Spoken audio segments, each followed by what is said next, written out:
Assalamualaikum warahmatullahi wabarakatuh. Hai semuanya, kita ketemu lagi dalam channel saya Dewi Padusi Dainuri. Hukum waris yang saya sampaikan merupakan suatu sumber hukum yang artinya asal tempat pengambilan hukum waris atau ilmu faraid. Nah, perlu kita ketahui mengapa hukum waris itu telah diatur? Ya, dikarenakan hukum waris itu merupakan suatu peraturan yang sudah ditetapkan dalam hukum waris yang ada di dalam Al-Quran maupun di dalam kompilasi hukum Islam.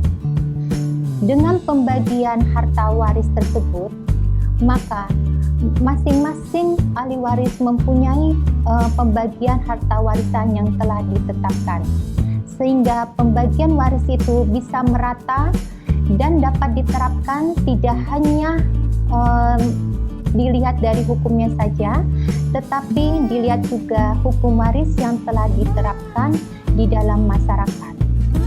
Menurut Sacipto Rajo, teori adalah kerangka intelektual yang diciptakan untuk menangkap atau menjelaskan sesuatu objek yang akan diteliti secara seksama, yang dimana akan nantinya menghasilkan pemahaman serta wujud yang nyata dan mempunyai makna tertentu. Di episode sebelumnya, saya telah menjelaskan pengertian hak warisan.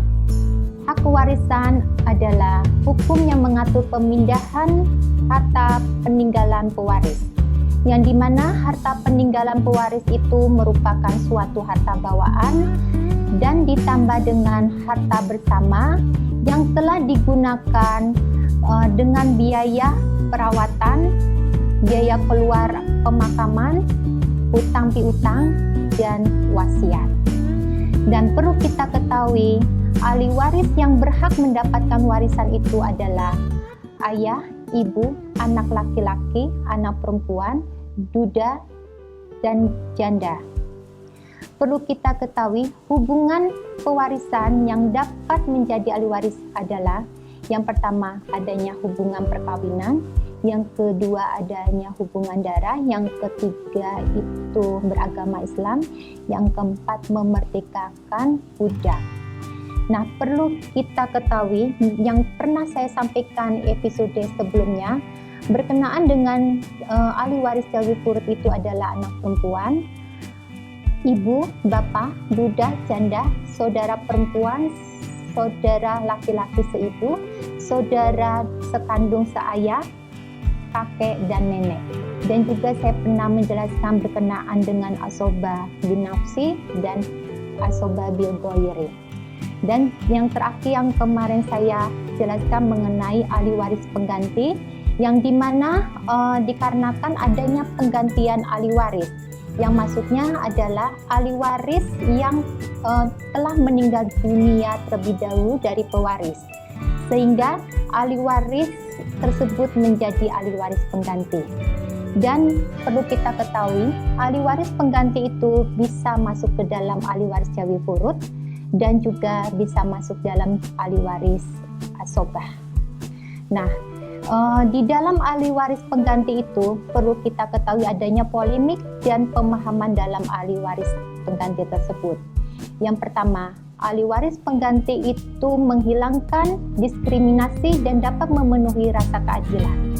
Maksudnya adalah ahli waris yang telah meninggal terlebih dahulu dari pewaris dapat mendapatkan harta warisan dan memenuhi rasa keadilan.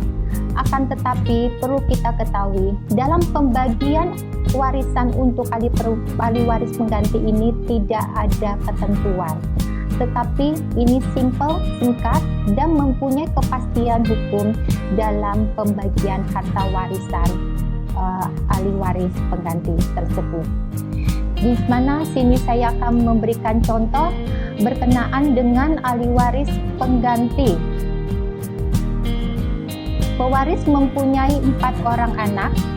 Yang pertama anak laki-laki, yang kedua anak laki-laki meninggal terlebih dahulu dari pewaris, yang dimana anak laki-laki tersebut mempunyai 2 orang anak, yang satu anak laki-laki, yang satu anak perempuan. Dan yang ketiga, anak perempuan meninggal terlebih dahulu dari pewaris yang mempunyai anak 1 orang saja, anaknya itu adalah anak laki-laki, dan yang keempat ahli waris itu anak perempuan. Nah, cara penyelesaian perhitungan waris, anak laki-laki atau A yang pertama itu mendapatkan 2/6 atau 6/18 bagian. Ahli waris pengganti B1 dari ahli waris yang meninggal terlebih dahulu itu, anak laki-laki mendapatkan 4/18. Jadi di sini bisa disebut cucu laki-laki. Terus ada lagi cucu perempuan dari anak kedua mendapatkan bagian 2/18 bagian. Yang ketiga, anak yang perempuan yang dimana meninggal terlebih dahulu dari pewaris mendapatkan anaknya laki-laki mendapatkan bagian 3/18, sedangkan ahli waris yang keempat itu adalah anak perempuan mendapatkan 3/18. Di dalam pasal 185 KHI bahwa ahli waris pengganti bisa menjadi ahli waris asobah dan juga bisa menjadi ahli waris jawi furud, dengan ketentuan tidak boleh melebihi bagian dari ahli waris yang telah ditentukan. Perlu kita ketahui adanya beda pendapat dalam pembagian ahli waris pengganti tersebut, dan yang berlaku tidaknya konsep penggantian ahli waris pengganti itu terhadap pertimbangan hakim, yang dimana dia masuknya hanya kepada anak dan cucu garis keturunan ke bawah.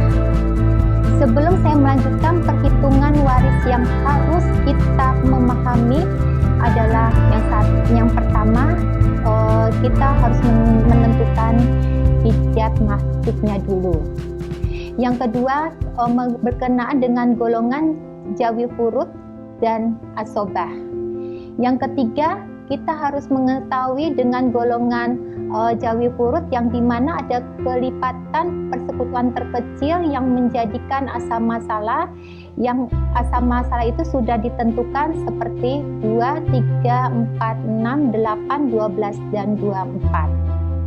Dan kita juga harus mengetahui bagian dari masing-masing jawi furud yang dimana apabila diperhitungkan atau dibagi asal masalah itu harus sesuai. Misalkan bagian ibu 1/6, bagian duda 1/2 dengan asal masalah 6, sehingga bisa dihitung dan menghasilkan hitungan yang sama. Sebelum kita menghitung pembagian harta warisan, kita harus mengenal macam-macam hijab.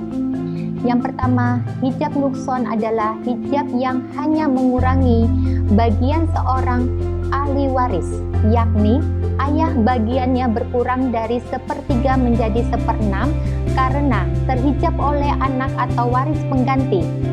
Ibu bagiannya berkurang dari 1/3 menjadi 1/6 karena terhijab oleh anak atau waris pengganti atau 2 saudara atau lebih atau waris penggantinya.